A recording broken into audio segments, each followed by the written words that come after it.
प्यारे स्टूडेंट, आज हम 9th क्लास के चैप्टर फर्स्ट के हमारे आसपास के पदार्थ के कुछ इम्पोर्टेंट नोट्स को जानेंगे और समझने की कोशिश करेंगे, जिससे हमारे परीक्षा की दृष्टि से अति महत्वपूर्ण नोट्स है, जिससे इसे पूरे चैप्टर को समझने में आसानी होगी। इससे पहले हम शुरू करें, हमारे चैनल को सब्सक्राइब करें और ऐसी ही वीडियो और आगे अच्छी बनाने के लिए हमारी वीडियो को लाइक करें, शेयर करें और कमेंट करें। चलिए शुरू करते हैं। अध्याय number 1, class 9th NCERT book, विज्ञान, हमारे आसपास के पदार्थ, मैटर इन आवर सराउंडिंग। ये कुछ इम्पोर्टेंट नोट्स है इसमें, जो पूरे चैप्टर से लिए गए हैं।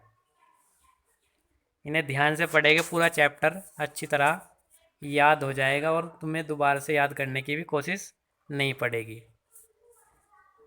तो आइए शुरू करते हैं।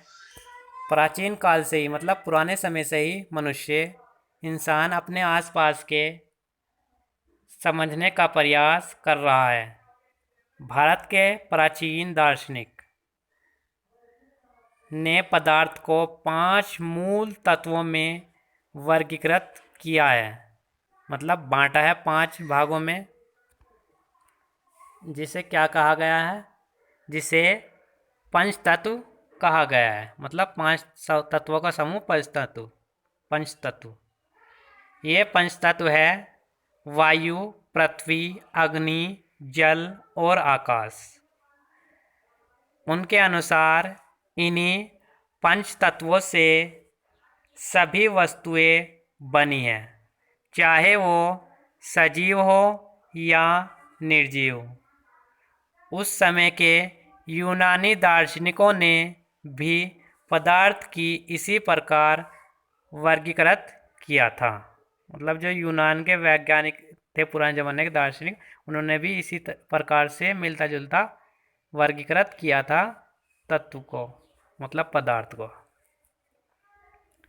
अब आते हैं हम पदार्थ का भौतिक स्वरूप। पहले जानते हैं कि पदार्थ होता क्या है। वह वस्तु जो स्थान घेरती है तथा जिसमें कुछ द्रव्यमान भी हो, पदार्थ कहलाती है। ठीक है, समझ आ गई ये परिभाषा। अब जानते हैं कि पदार्थ का भौतिक स्वरूप क्या है इसका। बहुत समय तक पदार्थ की प्रकृति के बारे में 2 विचारधाराएं प्रचलित थी। मतलब 2 मान्यताएं थी पुराने ज़माने में। पहली क्या थी? एक विचारधारा का यह मानना था कि पदार्थ लकड़ी के टुकड़े की तरह सतत होते हैं, मतलब लकड़ी के टुकड़ा जो होता है उसकी तरह होते हैं। लेकिन जो दूसरी विचारधारा थी उसमें क्या था? परंतु अन्य विचारधारा का मानना था कि पदार्थ रेत की तरह के कणों से मिलकर बने हैं। ठीक है, दूसरी विचारधारा क्या थी? रेत के कणों से मिलकर बने हैं। तो अब हम जानने की कोशिश करेंगे, जब हम जल में नमक घोलते हैं, नमक के कण जल के कणों के बीच के रिक्त स्थान, मतलब खाली स्थान में समावेशित हो जाते हैं, मतलब उसमें समा जाते हैं। ये बहुत ही आसान भाषा में आपको समझाने की कोशिश कर रहा हूँ मैं। प्यारे बच्चों, अच्छे से समझने की कोशिश करें कि पदार्थ है क्या, और आसान भाषा में। ठीक है, शेयर करते रहे अपने दोस्तों में, जिससे हमें ऐसे ही आसान भाषा में और भी टॉपिक डिस्कस करने का मोटिवेशन मिलता रहे। पदार्थ के कण बहुत छोटे होते हैं, इतने छोटे कि हम कल्पना भी नहीं कर सकते, मतलब हम सोच भी नहीं सकते। इतने छोटे होते हैं कि हमें अपनी नग्न आंखों से दिखाई नहीं देते। अब क्या पढ़ेंगे हम? पदार्थ के कणों के बीच रिक्त स्थान होता है, मतलब पदार्थ जो होता है उसके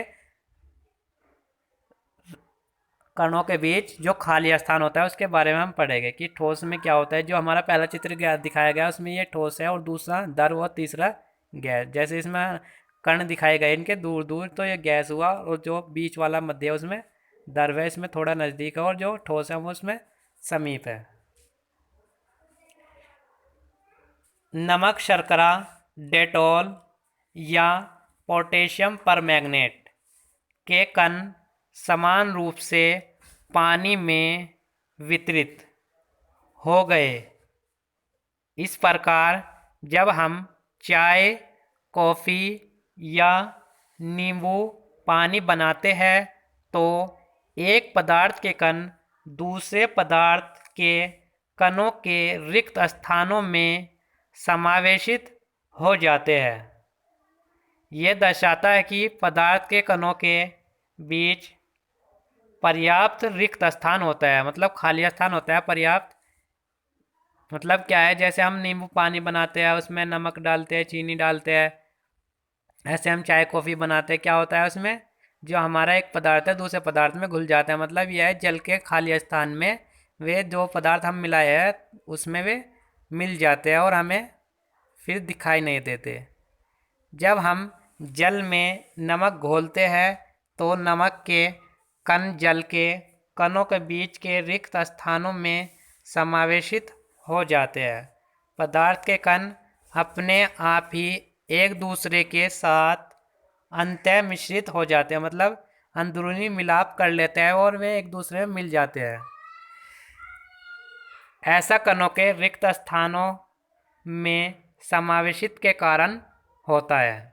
जो पदार्थ के बीच रिक्त स्थान होता है उसमें वे समा जाते हैं और उससे हमें जो पदार्थ मिले हुए आपस में नहीं दिखाई देते। अतः पदार्थ के कण निरंतर गति करते रहते हैं, या पदार्थ के कण जो होते हैं लगातार गतिशील रहते हैं। पदार्थ के कण निरंतर गतिशील होते हैं, मतलब लगातार गतिशील रहते हैं, अर्थात उनमें गतिज ऊर्जा होती है। तापमान बढ़ने से कणों की गति तेज हो जाती है। मतलब जब हम जैसे जैसे उसे गर्म करते हैं, मतलब हीट देते हैं, तो क्या होता है जो उनके पदार्थ के कण होते हैं वे गति में आ जाते हैं, और जितनी ज़्यादा टेम्परेचर बढ़ाते चले जाएंगे तापमान को, वे इतनी तेज़ी से गति करनी शुरू कर देते हैं। इसलिए हम कह सकते हैं कि तापमान बढ़ने से कणों की गतिज ऊर्जा भी बढ़ जाती है। दो विभिन्न पदार्थों के कणों का स्वतः मिलना ही विसरण कहलाता है। अब ये विसरण क्या होता है? विसरण होता है जब दो पदार्थ आपस में खुद ही मिल जाते हैं तो उसे हम विसरण कहते हैं। जैसे हम नमक को पानी में डालते हैं तो स्वतः मिल जाता है, तो ये क्या हुआ? विसरण हुआ, क्या नमक का और पानी का। हमें यह भी पता चलता है कि गर्म करने पर विसरण तेज हो जाता है, मतलब आपस में कणों का मिलना तेज हो जाता है जब हम उसे गर्म करते हैं। पदार्थ के कण एक दूसरे को आकर्षित करते हैं, मतलब एक अपने ओर को एक दूसरे को खींचते हैं। पदार्थ के कणों के बीच एक बल कार्य करता है, मतलब एक ताकत कार्य करती है। यह बल कणों को एक साथ रखता है। इस आकर्षण बल का सामर्थ्य प्रत्येक पदार्थ में अलग अलग होता है। जो हमारे पदार्थ होते हैं उनकी कंडीशन पर, अवस्था पर निर्भर करता है कि उनमें आकर्षण बल, उनके कणों के बीच आकर्षण बल अधिक है या कम है। पदार्थ अपने तीन रूप में होते हैं: ठोस, द्रव और गैस। पदार्थ की ये अवस्थाएं उसके कणों की विभिन्न विशेषताओं के कारण होती है। अब सबसे पहले पढ़ेंगे हम ठोस अवस्था कि ठोस अवस्था क्या होती है। सभी का एक निश्चित आकार, स्पष्ट सीमाएं तथा स्थिर आयतन यानी नगण्य संपीड़ितता होती है। जो हमारे ठोस होते हैं उनका क्या होता है? निश्चित तो आकार होता है, स्पष्ट सीमाएं होती है, मतलब हमें आसानी से दिखाई देती है और स्थिर आयतन होता है और नगण्य संपीड़न होता है। बाह्य बल लगाने पर भी ठोस अपने आकार को बनाए रखते हैं। बल लगाने पर ठोस टूट सकते हैं लेकिन इनका आकार नहीं बदलता, इसलिए ये दृढ़ होते हैं। जो ठोस होते हैं वे बल लगाने पर अपना आकार नहीं बदलते, टूट सकते हैं लेकिन आकार नहीं बदलेंगे। तो इसलिए इनका आकार और निश्चित होता है और इनका आयतन भी निश्चित होता है। अब आते हैं हम द्रव अवस्था पे। द्रव का आकार नहीं लेकिन आयतन निश्चित होता है। मतलब आकार तो निश्चित नहीं होता लेकिन आयतन निश्चित होता है। जिस बर्तन में इन्हें रखा जाए तो ये उसी का आकार ले लेते हैं। द्रव में बहाव होता है और इनका आकार बदलता है, इसलिए ये दृढ़ नहीं लेकिन तरल होते हैं। जो हमारे द्रव होते हैं क्या होता है उनमें, उनका जो आयतन होता है लेकिन आकार निश्चित नहीं होता। जैसे हमारा क्या है, हमारा एक गिलास में 1 लीटर पानी है तो हम उसे किसी और बर्तन में कर देंगे वे 1 लीटर ही रहेगा। लेकिन क्या है, अगर हम छोटे बड़े बर्तन में करेंगे तो वे उसका आकार ले। जैसे हमारे एक गिलास में पानी है तो हम उसे अभी गिलास में है लेकिन हम उसे खिंडा दे या गिरा दे तो क्या हो जाएगा, फैल जाएगा जितने स्थान पर उसे मिलेगा। तो ये क्या होते हैं, तरल होते हैं। ठीक है, इसलिए इनका आयतन क्या होता है, निश्चित होता है और आकार निश्चित नहीं होता। अब आते हैं गैसीय अवस्था। गैसीय अवस्था में कणों की गति अनियमित मतलब चारों दिशाओं में और अत्यधिक तीव्र होती है, मतलब बहुत तेज होती है। इस अनियमित गति के कारण ये कण आपस में एक बर्तन की दीवारों से टकराते हैं। बर्तन की दीवार पर गैस कणों द्वारा प्रति इकाई क्षेत्र पर लगे बल के कारण गैस का दबाव बनता है। ठोस एवं द्रव की तुलना में गैस की संपीड़ितता काफ़ी अधिक होती है। हमारे घरों में खाना बनाने में उपयोग की जाने वाली द्रवित पेट्रोलियम गैस मतलब एलपीजी, अस्पतालों में दिए जाने वाले ऑक्सीजन सिलेंडर में संपीड़ित गैस होती है। आजकल वाहनों में ईंधन के रूप में संपीड़ित प्राकृतिक गैस, जिसे सीएनजी बोला जाता है, का उपयोग होता है। संपीड़ितता काफ़ी अधिक होने के कारण गैस के अत्यधिक आयतन को एक कम आयतन वाले सिलेंडर में संपीड़ित मतलब भर दिया जाता है एवं आसानी से एक स्थान से दूसरे स्थान पर भेजा जा सकता है।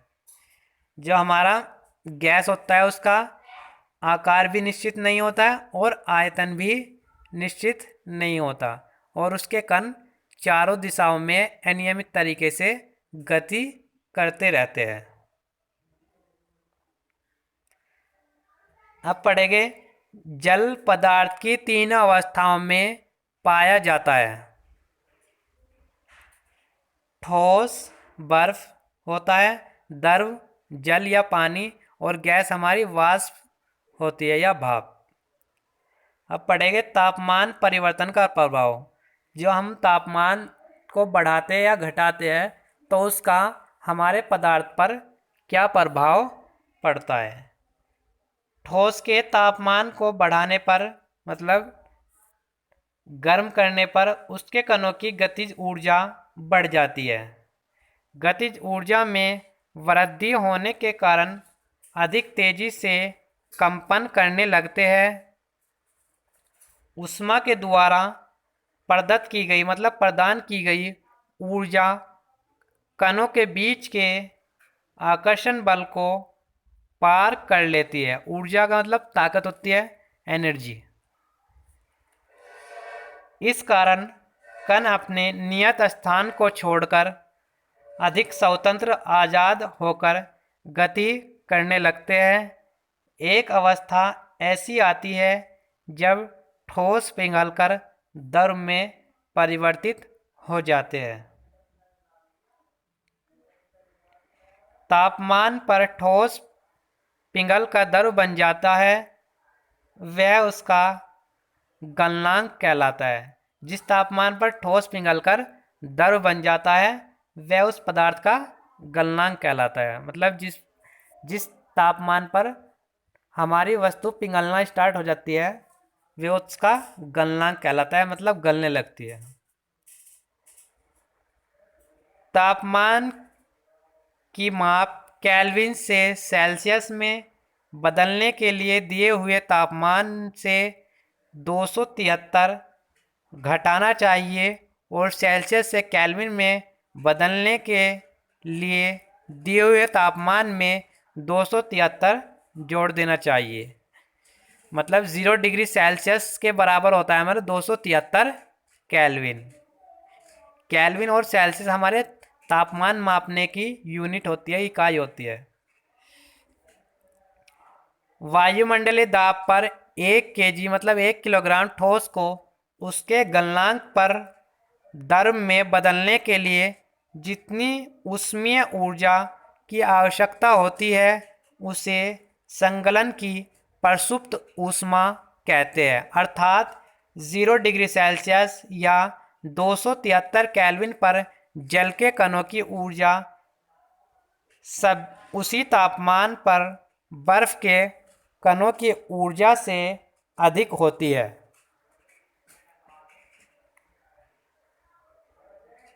वायुमंडलीय दाब पर वह तापमान जिस पर द्रव उबलने लगता है, मतलब जो हमारा वायुमंडलीय दाब होता है, हम तापमान बढ़ाते हैं जिस पर वे उबलने लगता है। मतलब जो हमारा द्रव होता है या जैसे पानी होता है, भाप बनना स्टार्ट हो जाता है, उसे हम उसका क्वथनांक कहते हैं। तो कह सकते हैं वायुमंडलीय दाब पर या जिस तापमान पर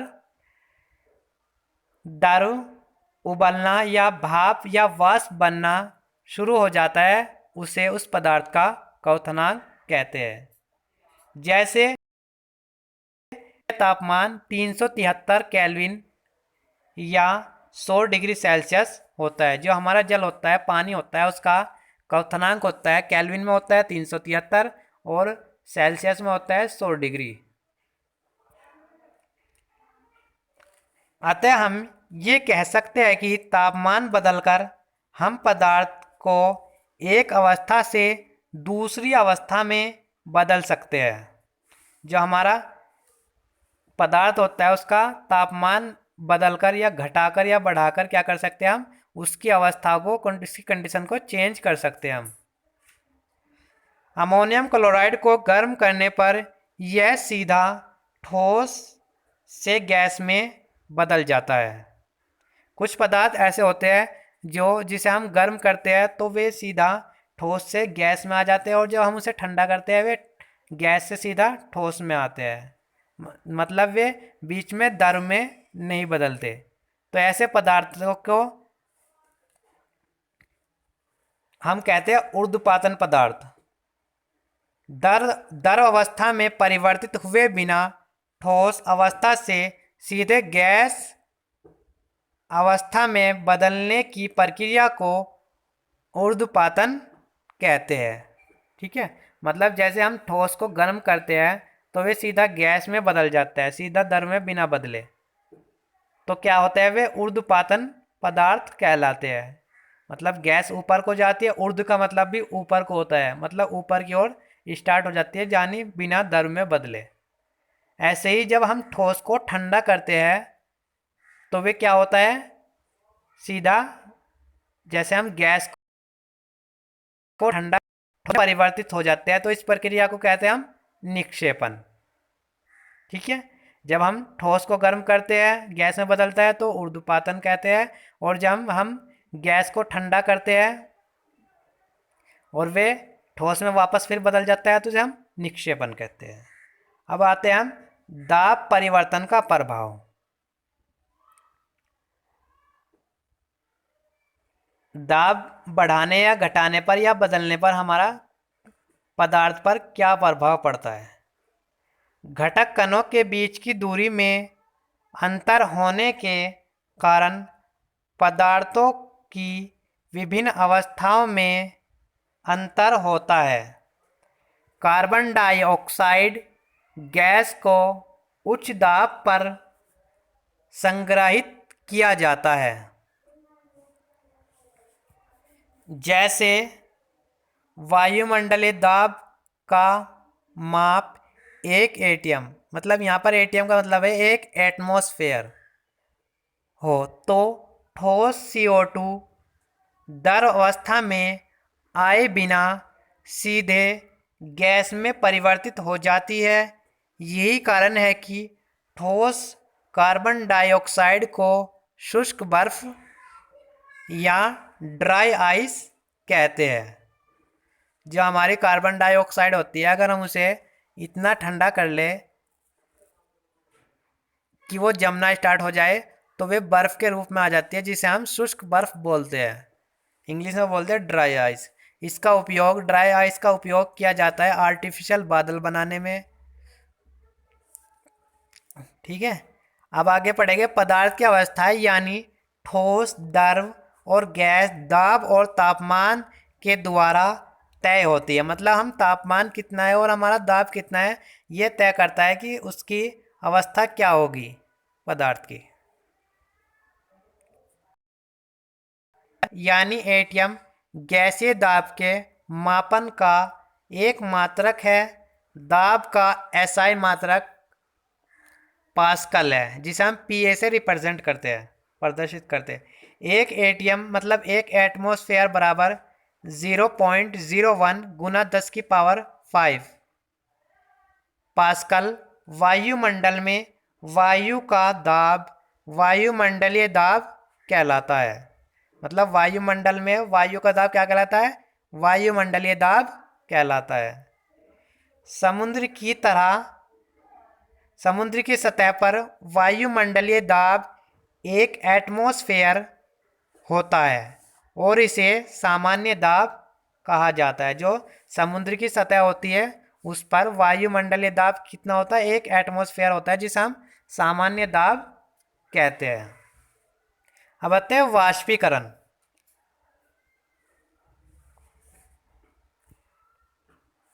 वैसे तो हम चैप्टर में सब कुछ डिस्कस कर चुके हैं, जो हमने चैप्टर अपलोड किया है फर्स्ट, लेकिन इसमें शॉर्ट में और आसान भाषा में। तो अब पढ़ेंगे वाष्पीकरण। पदार्थ के कण हमेशा गतिशील होते हैं और कभी रुकते नहीं हैं। एक निश्चित तापमान पर गैस, द्रव या ठोस के कणों में विभिन्न मात्रा में गतिज ऊर्जा होती है। द्रव में सतह पर स्थित कणों के कुछ अंशों में इतनी गतिज ऊर्जा होती है कि वे दूसरे कणों के आकर्षण बल से मुक्त हो जाते हैं। जैसे हम गर्मियों में कहीं पर पानी भरा रहता है, ठीक है, या हम किसी बर्तन में पानी रख देते हैं, तो क्या होता है, वे धीरे धीरे धूप में रखने पर वे धीरे धीरे वाष्पित या भाप बनकर उड़ जाता है, मतलब कम होने लगता है उसमें वहाँ से। तो क्या है, वे ऊपर की उसकी जो सतह होती है वो वाष्पित होने लगती है। ये कण है, उनसे जो सतह वाले कण है उनमें ऊपर के कण है उनमें ज़्यादा गतिज ऊर्जा आ जाती है और वे अपने बल से, बंधन से मुक्त हो जाते हैं।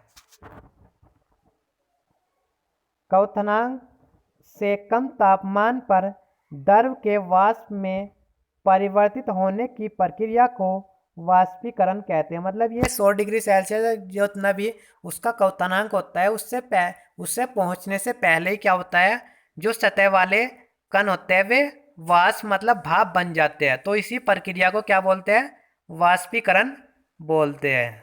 ठीक है, जैसे हम क्या करते हैं, जब हम कपड़े धो के फैलाते हैं, अगर हम उसे एक जगह इकट्ठा करके रख दे तो वे जल्दी से नहीं सूखेंगे, और अगर हम उनसे फैला दें तो उनका सतह का क्षेत्रफल बढ़ जाएगा, एरिया, तो क्या होगा, हमारे वे उस पर वे जल्दी सूख जाएंगे, हमारे उसके वो जो सतह के कण हैं वे वाष्पित होकर वायुमंडल में फैल जाएंगे। ये इसका उदाहरण है, एग्जाम्पल। वाष्पीकरण एक सतही प्रक्रिया, मतलब सतह की प्रक्रिया है, क्षेत्रफल की मतलब ऊपरी परत की प्रक्रिया है। सतही क्षेत्रफल बढ़ने पर वाष्पीकरण की दर भी बढ़ जाती है। जैसे कपड़े सुखाने के लिए हम उन्हें फैला देते हैं, जैसे तुम्हें पहले बता दिया मैंने कि कपड़े सुखाने के लिए हम उन्हें फैला देते हैं। तापमान में वृद्धि, तापमान बढ़ने पर अधिक कणों को पर्याप्त गतिज ऊर्जा मिलती है, जिससे वे वाष्पीकृत हो जाते हैं। आर्द्रता में कमी, वायु में विद्यमान जलवाष्प की मात्रा को आर्द्रता कहते हैं। मतलब जो हमारी वायु में नमी मौजूद होती है उसे हम क्या बोलते हैं? आर्द्रता कहते हैं, जिसे जलवाष्प बोलते हैं, जलवाष्प। ठीक है। किसी निश्चित तापमान पर हमारे आसपास की वायु में एक निश्चित मात्रा में ही जलवाष्प होता है। वायु में जल कणों की मात्रा पहले से ही अधिक होगी तो वाष्पीकरण की दर घट जाएगी।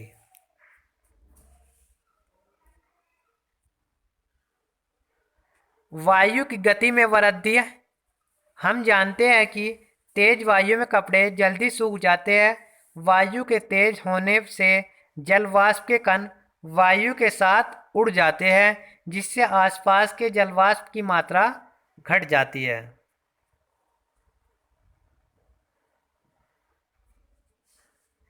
वाष्पीकरण के दौरान कम हुई ऊर्जा को पुनः प्राप्त करने के लिए द्रव के कण अपने आसपास से ऊर्जा अवशोषित कर लेते हैं। इस तरह आसपास से ऊर्जा के अवशोषित होने के कारण शीतलता हो जाती है। मतलब तुमने देखा होगा क्या होता है, जब हम बरसात के दिनों में किसी गिलास में पानी भर के रख देते हैं तो उसकी बाहरी सतह पर पानी की कुछ बूंदें आ जाती है।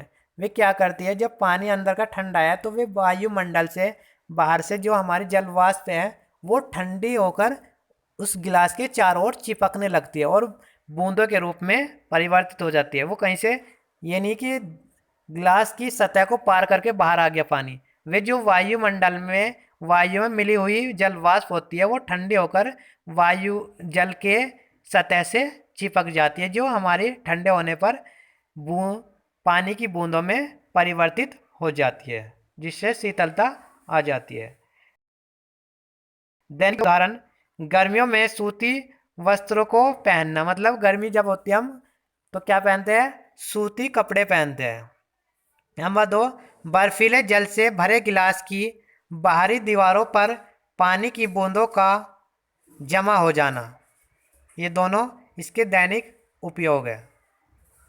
अब हम इसके इम्पोर्टेंट टॉपिक्स को नोट डाउन करेंगे। यहाँ से जो हमारे द्रव्य होता है, मतलब पदार्थ होते हैं, दुनिया की कोई भी चीज़, सब चीज़ हमारी द्रव्य है। द्रव और द्रव्य में बहुत फर्क होता है। द्रव हमारी होती तरल चीज़ें और द्रव होती है हमारी ब्रह्मांड की हर चीज़ को हम द्रव्य बोलते हैं। इसमें व्य आ रहा है, धव्य, ठीक है। कभी द्रव और द्रव्य को एक ही सोचो। द्रव्य पदार्थ होते हैं कोई सी भी हो, और द्रव हमारे जो तरल बह सकते हो, जैसे पानी है हमारा। जो द्रव्य सूक्ष्म कणों से मिलकर बने होते हैं, मतलब जो हमारे ब्रह्मांड के जितने भी कण हैं उनसे से ही मिलकर हमारे सारे द्रव्य मतलब पदार्थ बना हुआ है। हमारे आसपास द्रव्य 3 अवस्थाओं में होता है या विद्यमान होता है, जैसे हमारा ठोस, द्रव और गैस। ठोस के कणों में आकर्षण बल सबसे अधिक, गैस के कणों में सबसे कम और द्रव के कणों में दोनों के मध्यवर्ती या बीच में होता है। ठोस के कणों में ठोस को निहित करने वाले कणों के बीच का रिक्त स्थान और गतिज ऊर्जा न्यूनतम मतलब कम गैस के लिए ये अत्यधिक मतलब बहुत ज़्यादा, किंतु दरों में इनके बीच में मध्यवर्ती होती है। ठोस के लिए उनके कणों की व्यवस्था अत्यधिक कर्मिक या कर्मित होती है, मतलब कर्म से लगे हुए होते हैं। दर में कणों की परतें एक दूसरे पर से पिघल व स्खलित हो सकती है। गैसों में कोई कर्म नहीं होता और इनके कण अनियमित रूप से विचरण करते रहते हैं, मतलब घूमते रहते हैं। पदार्थ की अवस्थाएं अंतः परिवर्तन होती है। पदार्थ की अवस्थाओं में परिवर्तन ताप और दाब में परिवर्तन से किया जाता है, मतलब दाब और तापमान को बढ़ा घटा करके इसकी अवस्था में परिवर्तन किया जा सकता है। ऊर्ध्वपातन प्रक्रम में ठोस पदार्थ दर में परिवर्तित हुए बिना ही सीधे गैसीय अवस्था में आ जाते हैं और गैसीय अवस्था से सीधे ठोस अवस्था में आ जाते हैं। क्वथनांक की समष्टि परिघटना, जिसमें समष्टि के कण दर अवस्था से वाष्प में परिवर्तित होते हैं।